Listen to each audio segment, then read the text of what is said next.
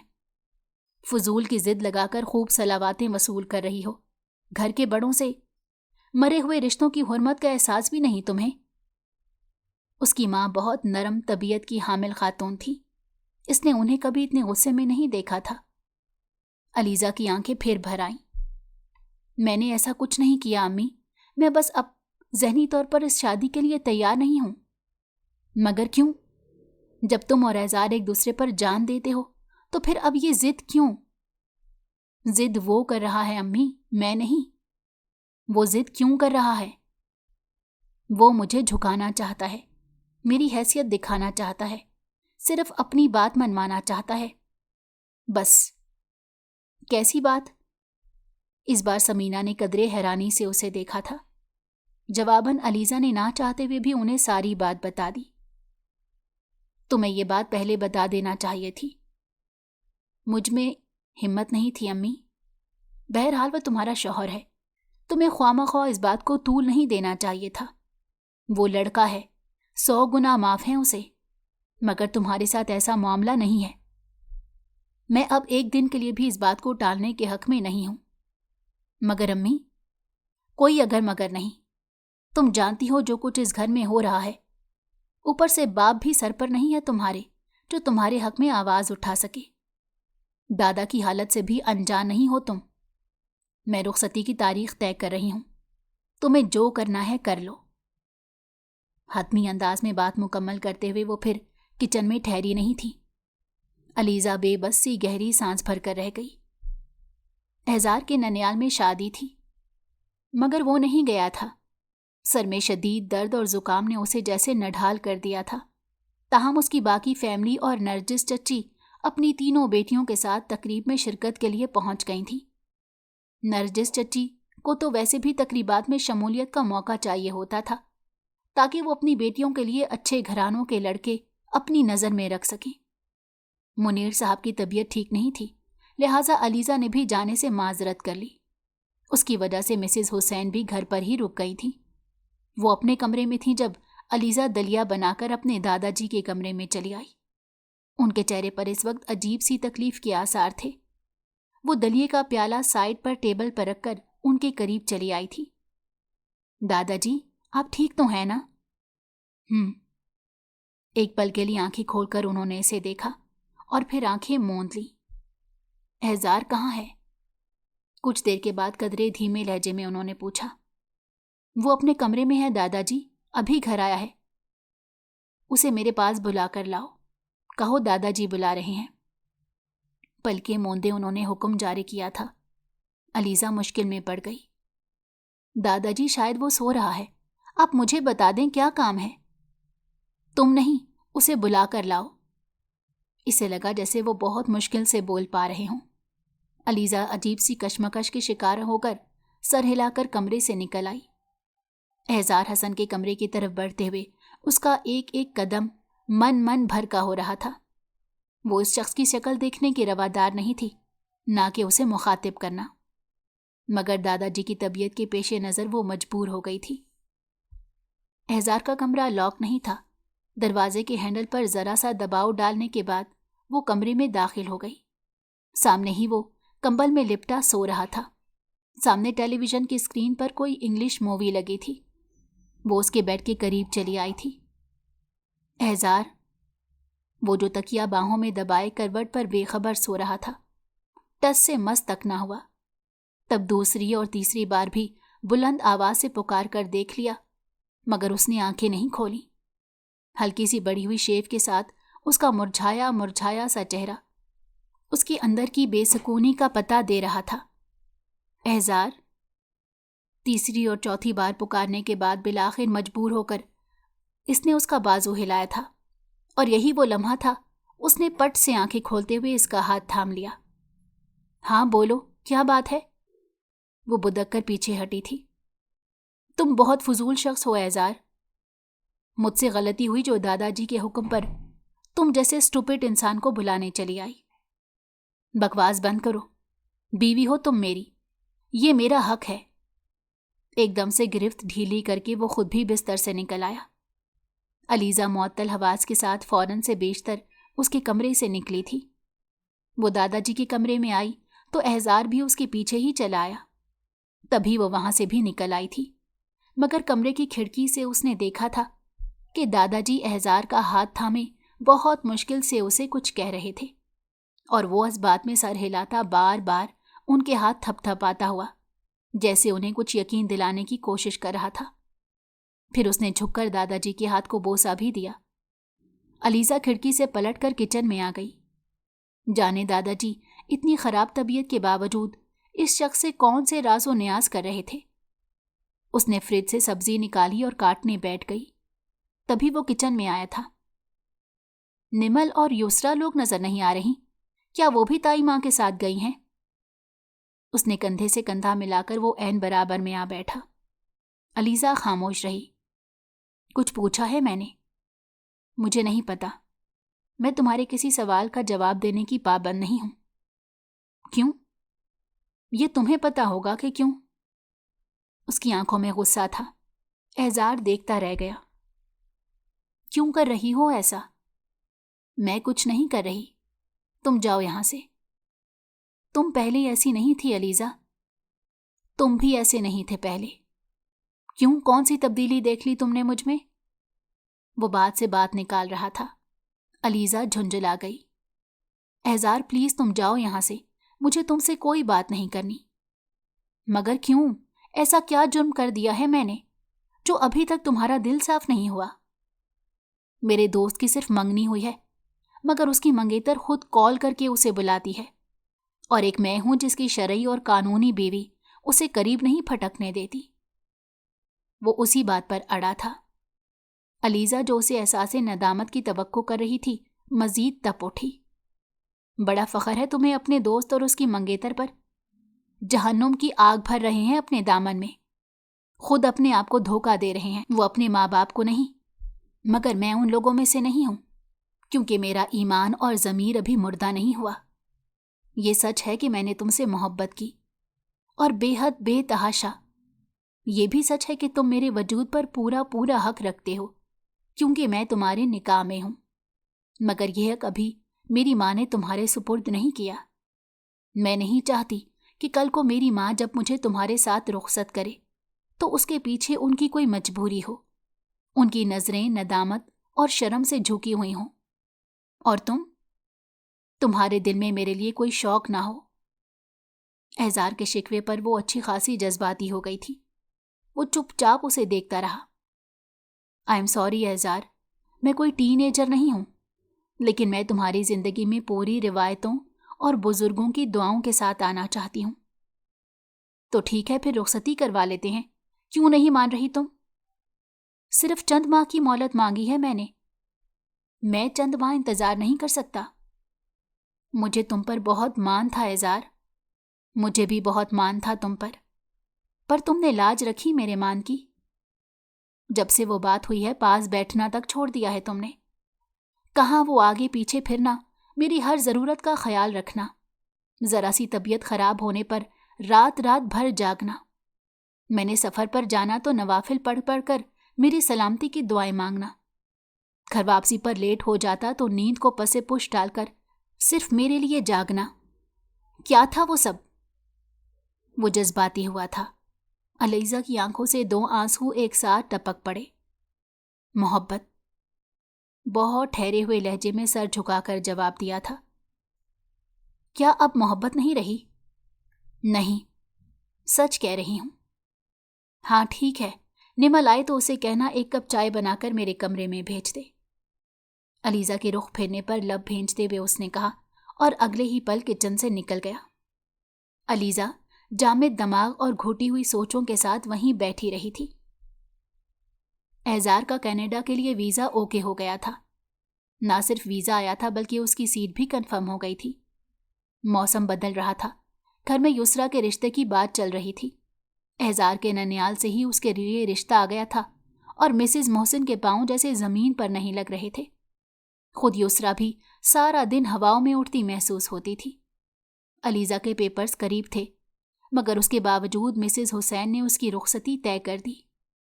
اپنے کمرے سے احزار عبدالہادی کے کمرے تک کا سفر اس کے لیے کسی پلے صراط سے کم نہیں تھا۔ منیر صاحب، حسن صاحب، اس کی ماں، سب خوش تھے، مگر وہ چپ تھی۔ احزار عبدالہادی کی ضد نے جیسے اسے اندر سے تکلیف پہنچائی تھی، مگر اس تکلیف سے بھی زیادہ تکلیف اسے اس وقت ہوئی جب وہ کمرے میں آیا۔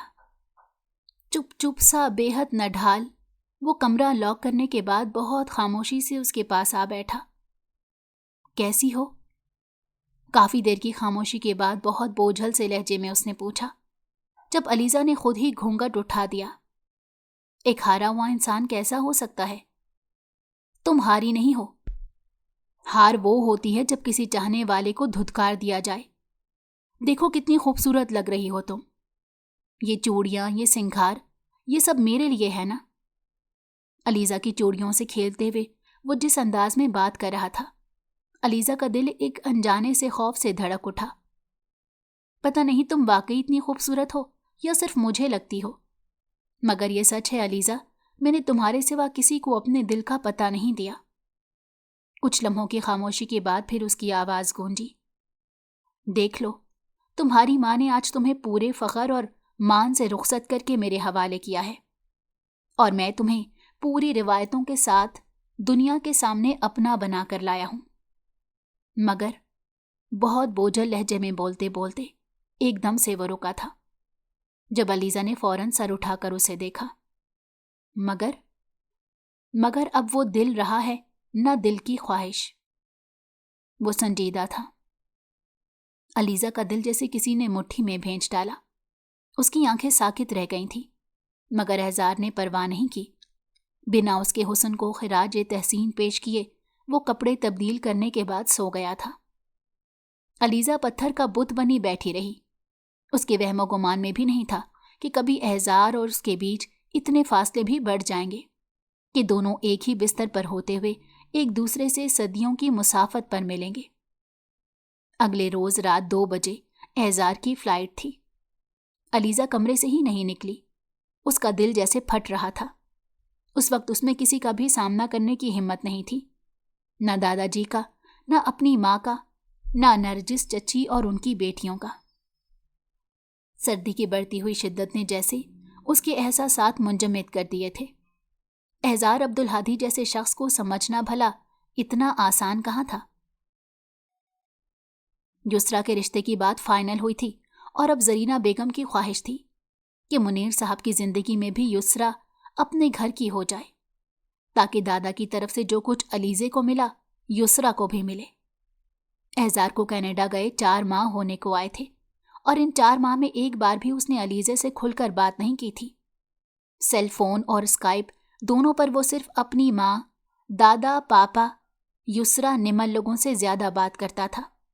علیزہ پاس بیٹھی منتظر رہتی کہ وہ اسے بلائے گا، مگر ہر بار اس کا یہ گمان دکھ میں بدل جاتا تھا۔ اس کی چپ اور اداسی کو دیکھتے ہوئے مسز حسین نے اسے دوبارہ کالج جوائن کرنے کی اجازت دی تھی، مگر عجیب بے کلی تھی کہ اب کالج میں دل نہیں لگتا تھا۔ جتنا وہ احزار کو ذہن سے جھٹکنے کی کوشش کرتی تھی، اتنا ہی وہ اس کی یادیں اور اس کی سوچ کے دریکوں میں در آتی تھی۔ اوپر سے آج کل یہ سننے میں آ رہا تھا کہ احزار نے کینیڈا میں کسی انڈین مسلمان لڑکی سے فرینڈ شپ کر لی ہے، اور دونوں بہت تیزی سے ایک دوسرے کے قریب ہو رہے ہیں۔ گھر بھر میں یہ خبر پھیلانے والی نمل تھی، جبکہ اسے ہنسی میں اڑا کر مشکوک کر دینے والا خود احزار حسن تھا۔ علیزہ حسن کے اندر جیسے کوئی الاؤ دہکنے لگا، جس میں اس کی ایک ایک سانس جل رہی تھی۔ بے گناہ ہوتے ہوئے بھی اس شخص نے اسے سولی پر لٹکایا تھا، مگر وہاں اس کا درد سمجھنے والا کوئی نہیں تھا۔ نمل نے احزار کے بعد اب آذر میں دلچسپی لینی شروع کر دی تھی، اور یہاں اسے ناکامی کا منہ نہیں دیکھنا پڑا۔ آذر نے نہ صرف اس کی محبت کا جواب محبت سے دیا تھا، بلکہ اپنی ماں سے کہہ کر بات بھی پکی کروا لی تھی، جس پر زرینہ بیگم کا سالوں پرانا غصہ قدرے کم ہوا تھا۔ علیزہ کی رخصتی کی طرح یسریٰ کی شادی کا معاملہ بھی چٹ منگنی پٹ بیاہ کے مصداق طے ہو گیا۔ یسریٰ کا میاں کافی سال دبئی میں رہنے کے بعد اب پاکستان سیٹل ہو گیا تھا۔ بہن بھائی سب شادی شدہ تھے اور ماں باپ کی رحلت ہو چکی تھی۔ نرجس بیگم کو وہی یسریٰ کے قابل لگا تھا، کیونکہ یسریٰ کے مزاج میں بہت ترشی تھی۔ علیزہ کو یسریٰ کا شوہر زیادہ اچھا نہیں لگا تھا۔ احزار نے بھی اس شادی میں شرکت سے معذرت کر لی تھی، تاہم اس نے کینیڈا سے اسے بہت قیمتی تحائف بھجوا دیے۔ ایک بات جو علیزہ نے محسوس کی تھی وہ یسریٰ کے شوہر کاشف کے کردار کی کمزوری تھی۔ یسریٰ سے زیادہ وہ نمل اور کومل کی کمپنی کو انجوائے کرتا تھا۔ علیزہ کے ساتھ بھی اس نے ایک دو بار ضرورت سے زیادہ فری ہونے کی کوشش کی تھی، مگر علیزہ نے اس کی کوشش کو کامیاب نہیں ہونے دیا۔ وہ جتنا خوش شکل تھا اتنا ہی عاشق مزاج اور رومانٹک تھا۔ یسریٰ شادی کے بعد تقریباً روز ہی ادھر پڑاؤ ڈالے رکھتی، تبھی اس کا شوہر علیزہ کے ارد گرد منڈلاتا رہتا تھا، کبھی کچن میں، کبھی چھت پر، کبھی کمرے میں، جہاں اکیلا پاتا گھیر لیتا۔ وہ اس کی حرکتوں سے سخت عاجز تھی، مگر دادا جی کے علاوہ اور کسی سے اس بارے میں کچھ نہیں کہہ سکتی تھی، کیونکہ وہ جانتی تھی اگر اس نے اس بارے میں کسی سے بھی کچھ کہا تو کوئی اس کی بات پر یقین نہیں کرے گا، سب اسے ہی مورد الزام ٹھہرائیں گے۔ اس روز وہ کالج سے گھر آئی تو سب لاؤنج میں ہی پڑاؤ ڈالے بیٹھے تھے۔ کاشف بھی وہیں پر موجود تھا۔ وہ سب کو سلام کرتی اپنے کمرے میں چلی آئی۔ تبھی اس نے کاشف کی آواز سنی تھی، یسریٰ، یار تم لوگ اس لڑکی کو اس کے شوہر کے پاس کیوں نہیں بھجوا دیتے؟ آج کل زمانہ نہیں ہے یوں شادی شدہ جوان لڑکیوں کو اکیلے گھر سے باہر بھیجنے کا۔ کیوں، کیا ہوا؟ یہ تو ہمیشہ سے ہی اکیلی جاتی ہے کالج۔ یسریٰ کی آواز آئی تھی۔ علیزہ کے ہاتھ دوپٹہ اتارتے اتارتے رک گئے۔ پھر تو یقیناً خوب آگے چلی گئی ہوگی کہانی۔ کیسی کہانی؟ بھائی یہ تو تم اپنی کزن سے پوچھو۔ آج مارکیٹ میں کسی لڑکے کے ساتھ دیکھا تھا میں نے اسے۔ کیا؟ جی ہاں، میری بات کا یقین نہیں تو بے شک بلا کر پوچھ لیں، اس نے بھی مجھے دیکھ لیا تھا۔ وہ جتنی ڈھٹائی اور اعتماد سے بات کر رہا تھا، سمینہ کے دل پر جیسے بجلیاں سی گر پڑی تھیں۔ تبھی علیزہ شدید غصے میں اپنے کمرے سے باہر آئی۔ کاشف بھائی، خدا کا خوف کریں، میں وہاں اکیلی نہیں تھی، میری دوست بھی میرے ساتھ تھی۔ میں نے کسی لڑکی کو نہیں دیکھا۔ آپ جھوٹ بول رہے ہیں۔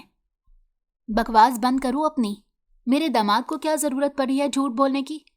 اس نے جو دیکھا بتا دیا، پہلے کبھی نہیں بولا یہ جھوٹ۔ بتاؤ۔ صحیح کہہ رہی ہیں امی، ایک تو چوری، اوپر سے سینہ زوری۔ ماں کے چھنک کر بولنے پر یسریٰ کا پارا بھی ہائی ہوا تھا۔ علیزہ کٹ کر رہ گئی۔ وہ جھوٹ بول رہے ہیں، میں وہاں اپنی ایک دوست کے ساتھ گئی تھی، کیونکہ ہمیں اپنی ایک دوست کے لیے گفٹ خریدنا تھا، اور میری دوست کے بھائی نے ہمیں کالج سے پک کر کے بازار ڈراپ کر دیا۔ تمہیں ضرورت کیا تھی کالج سے بازار جانے کی، وہ بھی گھر والوں کو بتائے بغیر؟ یہ سوال سمینہ کی طرف سے تھا۔ علیزہ کی آنکھیں بھر آئیں۔ دوست اصرار کر رہی تھی امی، اچانک پروگرام بن گیا تھا۔ شریف گھرانوں کی لڑکیاں یوں دوستوں کے اصرار پر اچانک پروگرام بنا کر کہیں نہیں نکل جاتی۔ خدا نہ خواستہ کچھ بھی ہو سکتا تھا، ہم کسی کو منہ دکھانے کے لائق نہ رہتے۔ زرینہ بیگم پھر چمکی تھی۔ مسز حسین نے دکھ سے منہ پھیر لیا۔ میں کسی کے ساتھ گھر سے بھاگی نہیں تھی چچی، جو آپ کسی کو منہ دکھانے کے لائق نہ رہتی۔ یہی حالات رہے تو بھاگ بھی جاؤ گی ایک دن۔ یہ تم جیسی لڑکیاں ہوتی ہیں جو ماؤں کی آنکھوں میں دھول جھونک کر ان کی بے خبری کا فائدہ اٹھا کر روز نئے چاند سورج چڑھاتی ہیں اور ان کی بے خبر ماں کو پتہ تک نہیں ہوتا۔ شوہر تو جان چھڑا کر بھاگ گیا۔ آج گھر کے داماد نے دیکھا ہے، کل کو لوگ دیکھ کر باتیں کریں گے، پھر کیا جواب دیں گے انہیں؟ بتاؤ۔ علیزہ کا دل کٹ کر رہ گیا۔ جن کے اپنے آگے بیٹیاں ہوں وہ کسی بیٹیوں کے بارے میں ایسی بات نہیں کرتے چچی۔ بکواس بند کرو، تم جیسی بیٹیاں پیدا کرنے سے بہتر ہے بندہ ساری عمر بانجھ رہے۔ ان کی زبان کے آگے خندق تھی۔ کاشف سر جھکائے زیر لب مسکراتا رہا۔ ابا جی کو بھی جانے کیا ہو گیا تھا، ایک ہی ضد پکڑ لی، ورنہ اللہ جانتا ہے میں 1% بھی اس شادی کے حق میں نہیں تھی۔ باپ کا سایہ سر پر نہ ہو تو اولاد یوں ہی خود سر ہو کر رہ جاتی ہے۔ ماشاءاللہ پڑھا لکھا خوبصورت بیٹا ہے میرا، کس چیز کی کمی تھی اس میں جو مجھے اس کے لیے کوئی اچھے خاندان کی مالدار لڑکی نہ ملتی۔ اللہ معاف کرے، بہت بڑی زیادتی کی ہے ابا جی نے ہمارے ساتھ۔ نادرا جو اب تک خاموش بیٹھی تھی، اس بار سنگ باری میں انہوں نے بھی اپنا حصہ ڈالا۔ علیزہ کو لگا جیسے کسی نے ڈھیر سارے کانچ اس کے اندر اتار دیے ہوں۔ لفظوں کے دانت کتنے نوکیلے ہوتے ہیں، یہ علیزہ حسین نے اس وقت جانا تھا۔ اس روز سے یہ پتہ چلا تھا کہ گھر میں بزرگ بوڑھے سایہ دار درخت کی مانند ہوتے ہیں، جن سے امن کی فاختاؤں کی وابستگی ہمیشہ رہتی ہے۔ یہ پیڑ جب کٹ جاتے ہیں تو امن کی فاختائیں بھی اٹھ جاتی ہیں۔ اس گھر میں بھی یہی ہو رہا تھا۔ اس وقت کسی گنہگار مجرم کی طرح ہر الزام پر خاموش سر جھکائے اپنے کمرے میں واپس چلی آئی تھی۔ ساس کو ماں کے برابر درجہ دیا جاتا ہے، مگر اس وقت اس ماں نے اس کا نازک سا دل ادھیڑ ڈالا تھا۔ ان دو عورتوں کے بیچ اس کی ماں سر جھکائے خاموش کھڑی رہی تھی۔ اس ماں کے پاس شاید اس وقت اپنی پارسا بیٹی کے حق میں کچھ کہنے کے لیے تھا بھی نہیں، جبکہ اپنے کمرے میں چت لیٹے منیر صاحب نے اپنی آنکھیں اذیت سے بند کر لی تھی۔ اس روز موسم بہت سرد تھا، اوپر سے بارش کا بھی امکان تھا۔ دیر تک کچن میں رات کا کھانا تیار کرنے کے سبب وہ اوپر چھت پر پھیلائے کپڑوں کو بھول ہی گئی۔ مسز حسین پچھلے 3 روز سے تیز بخار میں پھینک رہی تھی، جبکہ دادا جی کی طبیعت بھی خطرناک حد تک خراب تھی۔ اتنی زیادہ ٹینشن میں علیزہ کو کسی چیز کا ہوش نہیں تھا۔ کھانا لگ گیا تھا اور سب نے کھا بھی لیا تھا۔ تبھی بارش شروع ہو گئی تو وہ کچن سمیٹنے کے بعد اوپر چھت پر چلی آئی۔ اس کے وہم و گمان میں بھی نہیں تھا کہ وہاں کاشف ہوگا، کیونکہ یسریٰ کے مطابق وہ واک کے لیے گھر سے باہر نکلا تھا۔ تبھی وہ بے خوف اوپر چلی آئی تھی، مگر اوپر پہنچ کر جیسے ہی اس نے جلدی جلدی کپڑے اتارنے کی کوشش کی، وہ ٹیرس کی طرف سے نکل کر اس کے عین پیچھے آ کھڑا ہوا۔ کپڑوں کی اتنی فکر اور انسانوں کا کوئی خیال ہی نہیں، واہ! وہ پلٹی تھی اور اس کا دل دھک سے رہ گیا۔ کاشف اس کے عین پیچھے کھڑا مسکرا رہا تھا۔ وہ باقی کے کپڑے تار پر ہی چھوڑ کر تیزی سے پلٹی تھی، مگر اس نے آگے بڑھ کر اس کا راستہ روک لیا۔ اتنی جلدی کس بات کی ہے؟ میں کوئی کھا تو نہیں رہا تمہیں؟ دیکھو کتنی اچھی بارش ہو رہی ہے، چلو ٹیرس پر چلتے ہیں، تھوڑی سی انجوائمنٹ ہو جائے گی۔ Shut up! علیزہ کا چہرہ سرخ ہوا تھا، مگر کاشف نے پرواہ نہیں کی۔ تم غلط کیوں سمجھتی ہو مجھے؟ قسم سے میں تمہیں پسند کرتا ہوں علیزہ، دل سے قدر کرتا ہوں تمہاری۔ کیوں بندی ہو اس شخص کے نام کے ساتھ جو تم جیسی پیاری حسین و جمیل لڑکی کے قابل ہی نہیں؟ لگاوٹ سے کہنے کے ساتھ ہی اس نے علیزہ کا ہاتھ پکڑ کر اسے اپنی طرف کھینچنے کی کوشش کی تھی، جب بے ساختگی میں اس نے فوراً اس کے گال پر زوردار تھپڑ جڑ دیا۔ چھوڑو میرا ہاتھ۔ چھوڑ دوں گا، مگر اس تھپڑ کا بدلہ چکانے کے بعد۔ وہ مرد تھا اور اب اسے اپنی اصلیت دکھا رہا تھا۔ علیزہ نے بات بگڑنے کے ڈر سے چیخنا مناسب نہیں سمجھا۔ وہ صرف اس سے بچنے اور خود کو چھڑا کر بھاگنے کی کوشش کر رہی تھی۔ جب یسریٰ نے سیڑھیوں کے دھانے پر کھڑے اسے کاشف کے اوپر جھکے دیکھ کر چیخنا شروع کر دیا، پل ہی پل میں سارا گھر وہاں چھت پر جمع ہو گیا تھا۔ کسی کو بھی جیسے اپنے بھیگنے کی پرواہ نہیں تھی۔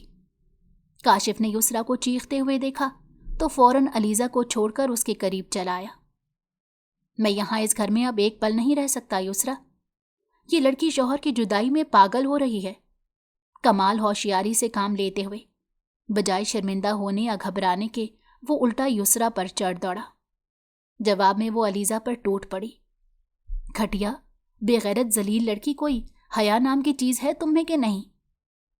گھٹیا بے غیرت تمہارا شوہر ہے، میں نہیں، اسے کیوں نکیل ڈال کر نہیں رکھتی تم؟ یسریٰ کے تھپڑ کے جواب میں وہ چلائی تھی جب کاشف نے آگے بڑھ کر اسے تھپڑ رسید کر دیا۔ حد ہوتی ہے بے غیرتی اور ڈھٹائی کی۔ اس سے پوچھو یسریٰ، جب اسے پتا تھا کہ میں اوپر ٹیرس پر ٹہلنے کے لیے آیا ہوں تو یہ اتنی بارش میں یہاں میرے پیچھے کیوں آئی؟ کیوں زبردستی روکا ہوا تھا اس نے مجھے؟ اس سے پوچھو اس نے مجھے کیوں کہا کہ میں تمہیں طلاق دے کر اس سے شادی کر لوں؟ کیوں کہا اس نے مجھ سے کہ میں اسے اچھا لگتا ہوں، احزار سے زیادہ خوبصورت لگتا ہوں؟ وہ کتنا بڑا مکار اداکار تھا، علیزہ کو حقیقتاً اس وقت اندازہ ہوا۔ تبھی وہ گھبرا گئی تھی۔ یہ جھوٹ بول رہا ہے یسریٰ، مجھے قطعی خبر نہیں تھی کہ یہ اوپر چھت پر موجود ہے، میں تو صرف یہ کپڑے اتارنے آئی تھی۔ ہاں کپڑے ہی تو اتارنے آئی تھی، مگر میں نے تمہیں کامیاب نہیں ہونے دیا۔ دادا جی کے بار بار بلانے پر یہاں تمہیں دیکھنے اوپر چھت پر چلی آئی۔ جتنا زہر اس کے شوہر کے جھوٹ میں تھا اس سے کہیں زیادہ خاردار اس کے اپنے الفاظ تھے۔ نرجس چچی نے جو یہ تماشا دیکھا تو آگے بڑھ کر پے در پہ کئی تھپڑ اسے رسید کر دیے۔ علیزہ سچ بتانا چاہتی تھی مگر منہ پر پڑنے والے تھپڑوں نے اسے کچھ کہنے کا موقع ہی نہ دیا۔ وہ اسی وقت اس کے لمبے بالوں سے کھینچتی چھت سے نیچے لائی تھی۔ کاشف کے بیان میں کوئی جھول نہیں تھا۔ علیزہ پر فرد جرم عائد ہو گئی۔ صحن کے ٹھنڈے فرش پر بے حس و حرکت وہ اکیلی بیٹھی، سب کے کوسنے بھی سن رہی تھی اور مار بھی کھا رہی تھی۔ اس کا سر ایک مرتبہ پھر قطعی بے گناہ ہوتے ہوئے مجرم کی طرح جھکا ہوا تھا، جبکہ اس کے ارد گرد کے لوگ اس پر لفظوں کی جوتیاں برسا رہے تھے۔ ایک نمبر کی بے غیرت لڑکی ہے یہ امی، اتنا بھی خیال نہیں کہ کاشف اس کا بہنوئی ہے۔ سرخ آنکھوں کے ساتھ روتے ہوئے یسریٰ اس پر چلا رہی تھی اور وہ پتھر بنی بیٹھی تھی۔ میں بھی کہوں میرا بچہ کیوں رخصتی کی ضد کر رہا تھا، اب سمجھ میں آ رہا ہے کہ وہ گھر کی عزت بچانا چاہتا تھا مگر کامیاب نہیں ہوا، اسی لیے چھوڑ کر چلا گیا۔ ہائے حسن، کیسے ابا جی نے میرے چاند سے بیٹے کی زندگی برباد کر دی۔ آپ ابھی اسے فون کریں اور کہیں وہ ابھی فون پر طلاق دے اسے۔ زرینہ بھی پیچھے نہیں رہی تھی، جبکہ محسن صاحب اور حسن صاحب سر جھکائے کھڑے تھے۔ تیز بخار میں جلتی سمینہ نے سب کے تبصرے سنے اور پھر خوب مارا تھا اسے لگا وہ اب زندگی میں کبھی سر اٹھا کر نہیں دیکھ سکے گی۔ اس کی گردن ایک انجانے سے بوجھ کے احساس سے جیسے ٹوٹتی جا رہی تھی۔ آذر اس کی ماں کی طبیعت کے پیش نظر انہیں کندھوں سے پکڑ کر کمرے میں لے گیا تھا۔ کاشف یسریٰ کو لے کر اپنے گھر چلا گیا۔ محسن صاحب اور حسن صاحب بھی اپنے اپنے کمروں میں چلے گئے۔ کشادہ صحن کے بیچ وہ اکیلی بے حس و حرکت بیٹھی رہ گئی۔ تیز بارش نے بھی اسے وہاں سے اٹھنے پر مجبور نہیں کیا۔ اس کے ذہن میں اس وقت جیسے جھکڑ چل رہے تھے۔ ایک نمبر کی بے غیرت لڑکی ہے یہ امی، اس نے یہ بھی نہیں سوچا کاشف اس کا بہنوئی ہے۔ یہ یسریٰ کی آواز اور لفظوں کے کوڑے تھے جو اس کی روح پر پڑے تھے۔ فوراً ہی ان کوڑوں کا انداز بدلا تھا۔ میں بتاؤں تم نے کیا کیا ہے، گھر بھر میں ذلیل و رسوا کر کے رکھ دیا تم نے مجھے، کسی کے سامنے سر اٹھانے کے قابل نہیں چھوڑا۔ بیٹی رحمت ہوتی ہے لیکن تم زحمت بن گئی ہو میرے لیے۔ اس کی روح پر یہ کوڑے برسانے والی اس کی اپنی ماں تھی۔ اس نے اپنا سر گھٹنوں میں چھپا لیا۔ علیزہ، میں جانتا ہوں اب تمہیں مجھ سے محبت نہیں رہی۔ وہ بچپن تھا جس میں میرے کسی اور کے ساتھ کھیلنے پر تم بھاگی ہوئی آتی تھی اور میرا ہاتھ پکڑ کر کہتی تھی میلا ہے۔ اب شاید ایسا نہیں ہے۔ یہ آواز احزار عبدالہادی کی تھی، اس کے احزار کی جیسے اس نے دل کی گہرائیوں سے ٹوٹ کر چاہا تھا، جو اس کے دل کی اولین خواہش اور اس کا پہلا خواب تھا، مگر اس کے کردار اور ایمان کی مضبوطی نے اس شخص کو کبھی اس سے دور کر دیا، اور اب وہ گری تھی تو ایک ایسے شخص کی وجہ سے جسے وہ اپنی نفرت کے تو قابل نہیں سمجھتی تھی۔ بارش تھمی تھی تو وہ اٹھ کر منیر صاحب کے کمرے میں آئی۔ تھر تھر سردی سے کانپتی وہ سو رہے تھے۔ علیزہ نڈھال سے ان کے بیڈ پر بیٹھ گئی۔ میں نے کچھ نہیں کیا دادا جی، خدا کی قسم یہ لوگ جھوٹ بول رہے ہیں، میں نے کچھ نہیں کیا۔ مگر وہاں اس کی پکار اور اس کا رونا سننے والا کوئی نہیں تھا۔ اس کے پرہیزگار، مشفق، جان لٹانے والے دادا جی ہارٹ اٹیک کا شکار ہو کر کب کی پلکیں مون چکے تھے۔ شاید وہ اتنا ہی برداشت کر سکتے تھے۔ علیزہ کا دل بہت زور سے دھڑکا تھا۔ دادا جی، اس نے آواز دی، مگر منیر صاحب نے آنکھیں نہیں کھولی۔ اس کے ہر دکھ پر تڑپ جانے والی وہ ہستی پہلی بار بے سدھ گہری نیند سو رہی تھی۔ تبھی وہ چلا اٹھی، دادا جی پلیز آنکھیں کھولیں۔ اور آذر جو ابھی ابھی مسز حسین کے کمرے سے نکلا تھا ٹپک کر فوراً وہاں چلا آیا۔ کیا ہوا؟ پتہ نہیں، پلیز دادا جی کو دیکھو، یہ آنکھیں نہیں کھول رہے۔ تم پیچھے ہٹو، میں دیکھتا ہوں۔ وہ بھی پریشان ہو گیا۔ اگلے 5 منٹ میں وہ دونوں نے اسپتال لے آئے تھے۔ پیچھے حسن صاحب اور محسن صاحب بھی آ گئے۔ عجیب قیامت کی رات تھی کہ اسے رویا بھی نہیں جا رہا تھا۔ بھیگے کپڑوں کے ساتھ اسپتال کے ٹھنڈے فرش پر بنا کسی گرم شال کے سودائیوں کی طرح بیٹھی روئے جا رہی تھی۔ پچھلے چند دنوں میں اس نے اتنا کچھ کھویا تھا کہ اس میں اب مزید کچھ کھونے کی ہمت نہیں رہی تھی۔ صرف ایک ہی رشتہ ہی تو باقی بچا تھا اس کے پاس جینے کے لیے، اور اب وہ رشتہ بھی ہاتھ سے چھوٹتا دکھائی دے رہا تھا۔ اگلی صبح اپنے ساتھ نئی طوفان لے کر حاضر ہوئی تھی۔ گزشتہ رات علیزہ حسین کی زندگی کے سب سے پیارے رشتے نے اسے ہمیشہ تنہا رونے کے لیے اکیلا چھوڑ دیا۔ گھر میں سب لوگ رو رہے تھے، منیر صاحب سے اپنی اپنی محبت اور تعلق کا اظہار کر رہے تھے، مگر وہ خاموش تھی، یوں جیسے اس کی خوبصورت آنکھوں کی جھیلیں خشک ہو گئی ہوں۔ تدفین سے قبل احزار حسن بھی پاکستان پہنچ گیا۔ گھر کی خواتین ایک طرف سر جھکائے بیٹھی۔ علیزہ حسین کو اس کی آمد کی خبر ہی نہیں ہو سکی تھی۔ سوئم والے روز جب وہ تیز بخار میں سوگوار سی صوفے پر پاؤں کیے بیٹھی تھی، اس نے نرجس چچی کو کہتے ہوئے سنا تھا، اب تو ٹھنڈ پڑ گئی تمہارے سینے میں، لے لی ابا جی کی جان، اب کر لینا عیاشی جی بھر کر۔ ہوش سے کام لے بھابی، یہ وقت ایسی باتوں کا نہیں ہے۔ زرینہ جو قریب بیٹھی تھی فوراً بولی تھی، مگر نرجس نے پرواہ نہیں کی۔ کیوں ہوش سے کام لوں؟ دنیا کو پتہ تو چلے اس کے کرتوتوں کا۔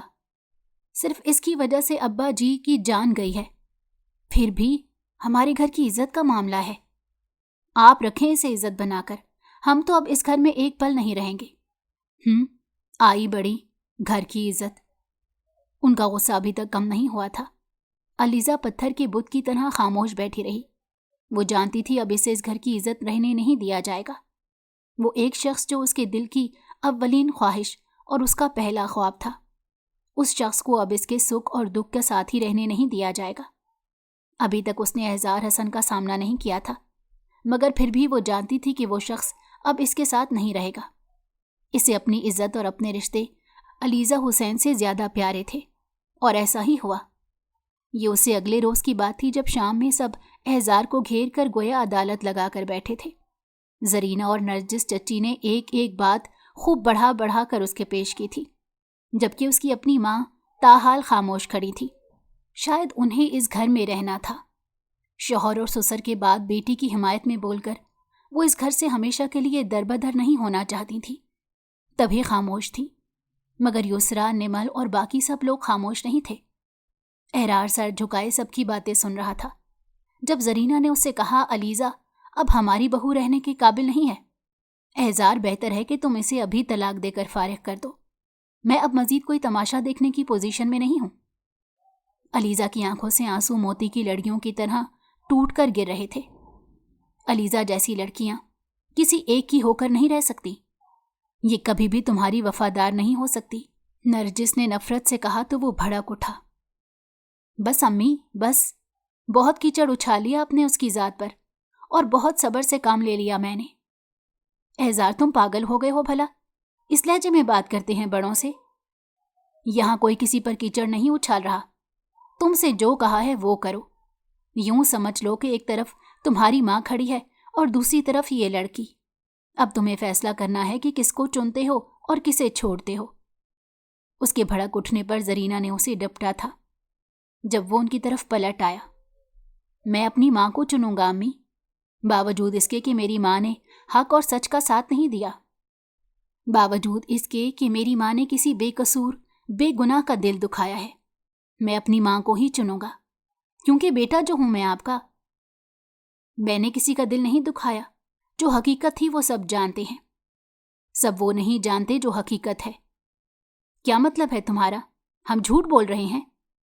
میں آپ کو جھوٹا نہیں کہہ رہا، مگر سچائی وہ نہیں ہے امی جو آپ جانتی ہیں، سچائی وہ ہے جو میں جانتا ہوں۔ آپ کیا سمجھتی ہیں کسی بھی لڑکی کی پاک دامنی بس یہیں تک ہے کہ کوئی بھی اس پر جھوٹا الزام لگا دے تو وہ گنہگار ثابت ہو جائے؟ مجھے دیکھیے، میں کاشف بھائی سے زیادہ خوبصورت اور سمارٹ ہوں، کس چیز کی کمی ہے مجھ میں؟ جائز رشتہ بھی ہے میرا اس کے ساتھ، اس کے باوجود میں اس کی پارسائی کو چیلنج نہیں کر سکتا۔ کبھی بتایا اس لڑکی نے آپ کو کہ کیوں اسے سولی پر لٹکا کر میں چلا گیا تھا؟ نہیں بتایا ہوگا اس نے، میں بتاتا ہوں۔ میں اپنے نفس کے بہکاوے میں آ گیا تھا، رخصتی سے قبل ہی اسے اپنی خواہش کے تابع کرنا چاہتا تھا، مگر اس نے میری خواہش کے سامنے سر نہیں جھکایا۔ جانتی ہیں کیوں؟ کیونکہ اسے اپنی ماں کا مان عزیز تھا، اپنی حیا اور اپنا کردار عزیز تھا۔ تو پھر میں کیسے مانوں کہ یہ لڑکی ایسے کمزور کردار کی ہوگی؟ علیزہ کے آنسوؤں میں مزید شدت آ گئی۔ آپ لوگوں کو شاید پتہ ہی نہیں کہ اللہ نے ایک مومن عورت پر بہتان لگانے والوں کی سزا کیا رکھی ہے۔ یہ چاہتی تو میری خوشی کے لیے میری خواہش پوری کر سکتی تھی، میں اس کا قانونی اور شرعی شوہر تھا، مگر اس نے میری خواہش کے سامنے سر نہیں جھکایا۔ اس نے مجھے بتایا کہ اس کا کردار کتنا مضبوط ہے، اسی نے مجھے بتایا کہ عورت کی اصل خوبصورتی کیا ہے۔ ایک عورت محبت کے بغیر 100 سال گزار سکتی ہے، عزت کے بغیر ایک لمحہ نہیں۔ وہ جذباتی ہوا تھا۔ علیزہ روتی رہی۔ اعزار تم بے وقوف بن رہے ہو، کاشف نے خود اسے… کیا کاشف نے خود اسے؟ کاشف اس گھر کا داماد ہے تو اس کی ہر بات معتبر ہے، اور یہ بیٹی ہے تو اس کی کسی بات کی کوئی اہمیت نہیں۔ آپ کومل سے پوچھیں اس کے ساتھ کیا کیا تھا کاشف بھائی نے۔ وہ بھڑکا تھا اور وہاں موجود سب لوگوں کو جیسے سانپ سونگھ گیا۔ خود کاشف بھی کب وہاں سے کھسکا کسی کو پتہ نہ چل سکا۔ نمل سے چھوٹی کومل نے سب کے بیچ کاشف کے کردار کا بھانڈا پھوڑ دیا۔ جب ایک روز اسے کمرے میں تنہا پا کر وہ اس کے ساتھ بدتمیزی پر اترا تھا، مگر کومل نے عزت کے ڈر سے اور کچھ اپنی بہن کا گھر بچانے کے لیے اس بات کا تذکرہ سوائے احزار کے کسی سے نہیں کیا۔ سارا گھر بھی اگر آج اس کے خلاف ہو جائے تب بھی میں علیزہ کا ساتھ دوں گا امی، کیونکہ یہ میری عزت ہے۔ اگر آج یہ بے عزت ہے تو اس میں میرا قصور ہے، میں اس کی عزت نہیں کروا سکا، حالانکہ میں نے اپنے دادا جی سے اس کا وعدہ کیا تھا کہ اسے عزت اور تحفظ فراہم کروں گا، مگر اپنی جھوٹی انا کو قائم رکھنے کے لیے میں اپنے فرض سے غافل ہو گیا اور دوسروں کو موقع مل گیا۔ سب کی زبانوں کو تالا لگ گیا تھا۔ علیزہ کے آنسو تھم چکے تھے، اس کا صبر رائگاں نہیں گیا تھا۔ اس کے ایمان اور کردار کی مضبوطی نے اسے سرخروئی نصیب کر دی تھی۔ پہلی بار اسے جنم دینے والی ماں کا سر سب کے درمیان فخر سے بلند ہوا۔ پیار بھری ایک نظر علیزہ پر ڈالنے کے بعد انہوں نے روتے ہوئے احزار کو گلے لگایا۔ رات میں جب وہ اپنے کمرے میں آیا تو علیزہ اسی کے کمرے میں بیڈ کی پٹی سے ٹیک لگائے بیٹھی اس کا انتظار کر رہی تھی۔ وہ دروازہ لاک کرنے کے بعد اس کے مقابل آ بیٹھا۔ السلام علیکم۔ وعلیکم السلام۔ بخار کی حدت سے دہکتے چہرے کے ساتھ اس نے سر اٹھا کر احزار کو دیکھا تھا۔ وہ اسے ہی دیکھ رہا تھا۔ میرا خیال تھا تم پر صرف بلیک اور سرخ کلر ہی جچتا ہے، مگر یہ تو آج پتہ چلا کہ تم سفید کپڑوں میں بھی سب سے زیادہ پیاری لگتی ہو۔ اس کا وہی نارمل انداز تھا۔ علیزہ کے دل میں جانے کیا آئی کہ وہ اس کے گلے لگ کر بچوں کی طرح رو دی۔ اوے پاگل، خبردار، اب اگر مزید ایک آنسو بھی بہایا تو… تمہارا بدھو لوٹ کر گھر کو آ گیا ہے نا، پھر اب رونے کی کیا ضرورت؟ اسے پیار سے خود سے الگ کرنے کے بعد اپنے ہاتھوں سے اس کے آنسو پونچھتے ہوئے اگلے ہی پل اس نے اپنا بازو اس کے کندھوں کے گرد پھیلا دیا تھا۔ دیکھو علیزہ، جب انسان کا نفس غالب آتا ہے تو وہ اچھے برے، جائز و ناجائز کی تمیز کرنا بھول جاتا ہے۔ میں غلط نہیں تھا، لیکن تم بھی اپنی جگہ صحیح تھی۔ جس معاشرے میں ہم رہتے ہیں اس کی روایات کا احترام کرنا ضروری ہے۔ میں یہ بھول گیا تھا کہ میری اس لمحاتی لغزش کے ایسے نتائج بھی نکل سکتے تھے جو ہم دونوں کے لیے شرمندگی کا باعث ہوتے۔ مجھے معاف کر دو۔ علیزہ کے دونوں ہاتھ تھامے وہ اسے اپنے غلط عمل کی وضاحت دے رہا تھا۔ وہ اس کے کندھے سے ٹیک لگائے بیٹھی، چپ چاپ سنتی رہی۔ تم میرا مان ہو علیزہ، میں اپنے اللہ کا جتنا بھی شکر ادا کروں کم ہے کہ اس نے میری تقدیر میں تم جیسی صابر اور باکردار بیوی لکھی۔ تم نے مجھے بہت ہرٹ کیا تھا احزار، مگر آج سب کے سامنے جیسے تم نے مجھے معتبر کیا ہے، اس احسان کے لیے میں نے تمہارے سارے قصور معاف کیے۔ اچھا جی ملکہ عالیہ، بہت مہربانی۔ اب پلیز بڑی امی اور میری ماما کو بھی معاف کر دینا، وہ دونوں تم سے بہت شرمندہ ہیں۔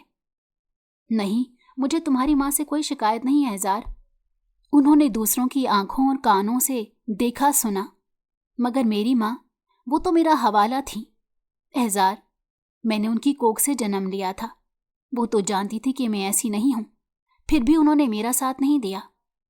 اس روز جب سب مجھ پر لفظوں کے پتھر برسا رہے تھے، وہ خاموش کھڑی میرا تماشا دیکھتی رہی۔ انہوں نے ایک بار بھی یہ نہیں کہا کہ میں ایسی نہیں ہوں، وہ تو میری ماں تھی، ماں سے بڑھ کر اولاد کو کون جان سکتا ہے؟ وہ مجبور تھیں علیزہ، پلیز معاف کر دو انہیں۔ اب وہ اس کی آنکھوں میں جھانک رہا تھا۔ علیزہ نے آہستہ سے اسبات میں سر ہلاتے ہوئے پلکیں موند لیں۔ بہت دنوں کی تھکن کے بعد اس رات اسے سکون نصیب ہوا تھا۔ منیر صاحب کے 40ویں کے بعد احزار اور علیزہ کا ولیمہ منعقد کیا گیا۔ یسریٰ اس تقریب میں شرکت کے لیے نہیں آئی تھی، مگر نمل اور کومل نے علیزہ کو پوری کمپنی دی تھی۔ بلیک سوٹ میں احزار بے حد خوبصورت دکھائی دے رہا تھا، جبکہ علیزہ نے بھاری کام والی فراک پہنی تھی۔ احزار بظاہر اسے نہیں دیکھ رہا تھا، مگر اس کی ساری توجہ اسی پر تھی۔ رات تقریباً 11 بجے وہ دونوں کمرے میں آئے تو علیزہ کا موڈ بے حد آف تھا۔ احزار کی اتنے دن کی بے نیازی نے اسے بہت ہرٹ کیا تھا۔ کہاں تو ایک دن صبر نہیں ہو رہا تھا، اور کہاں اب ساری بے قراری ہی سرد پڑ گئی تھی۔ وہ بیڈ پر آ کر بیٹھی تو احزار نے اسے پھر تپا دیا۔ تم تھک گئی ہوگی علیزہ، یہ بھاری ڈریس اتار کر ریسٹ کر لو۔ کیوں، میں کھیتی باڑی کر کے آئی ہوں جو تھک گئی ہوں گی؟ اس کے خفا سے لہجے پر چونک کر پلٹتے ہوئے وہ مسکرایا۔ نہیں یار، باہر اتنی دیر تک ایک ہی پوزیشن میں سر جھکا کر بیٹھی رہی، اسی لیے کہہ رہا تھا۔ بہت شکریہ میرا احساس کرنے کے لیے۔ تمہیں تھکن محسوس ہو رہی ہے تو سو جاؤ، مجھے جب محسوس ہوگی میں سو جاؤں گی۔ وہ خفا بھی تھی اور اس کی آنکھوں میں آنسو بھی تھے۔ احزار کا دل مچل اٹھا۔ ٹھیک ہے، مگر رو کیوں رہی ہو؟ اس کے مقابل بیٹھتے ہوئے وہ اسے تنگ کرنے سے باز نہیں آیا۔ علیزہ نے آنکھیں صاف کر لیں۔ میری مرضی، میں روں یا ہنسوں، تمہیں کیا فرق پڑتا ہے؟ فرق تو پڑتا ہے یار، مسکرا کر کہتے ہوئے اس نے اپنے بازو علیزہ کے گلے میں ڈال لیے تھے۔ صاف صاف کیوں نہیں کہتی کہ؟ نچلا لب دبا کر مسکراتے ہوئے اس نے شرارت سے اسے دیکھا۔ جواب میں علیزہ نے ایک نظر اسے دیکھتے سر جھکا لیا۔ اگر تم اس میں خوش ہو تو مجھے تم سے کوئی گلہ نہیں۔ احزار، شاید میں اس قابل نہیں ہوں۔ اوئے، جان لے لوں گا تمہاری اگر کوئی غلط بات زبان سے نکلی تو۔ پاگل لڑکی، سچ میں پگلی لڑکی ہو تم، قسم سے ایویں ہی تنگ کر رہا تھا تمہیں اتنے دنوں سے۔ تم بھی نا۔ وہ نادم تھا اور مسکرا بھی رہا تھا۔ علیزہ کی پلکوں سے آنسو ٹوٹ کر گریبان میں جذب ہو گیا۔ اور وہ جو رخصتی والے دن کہا تھا کہ تمہاری خواہش مر گئی ہے، وہ ہاں وہ تنگ کر رہا تھا تمہیں، مگر تم ہوئی نہیں۔ خیر، اب کیا ارادہ ہے؟ شرارتی لہجے میں اس شخص کی روشن نگاہوں میں خوشی اور مسرت کے ہزاروں جگنوں دمک رہے تھے۔ علیزہ آنسو پوچھتے ہوئے مسکرا دی۔ نہیں۔ کیا نہیں؟ بہت پتھر رکھ لیے دل پر، اب ایک لمحے کی بھی رعایت نہیں دینی تمہیں۔ ایسی کی تیسی تمہاری نہیں کی۔ اس بار مسکرا کر کہتے ہوئے احزار نے اسے اپنی گرفت میں لے لیا۔ علیزہ کی روح سرشار ہو گئی۔ اپنے جذبوں میں ثابت قدم ان دونوں محبت کرنے والوں کے لیے خوشبو لٹاتی۔ اس رات کا ایک ایک پل مہک رہا تھا۔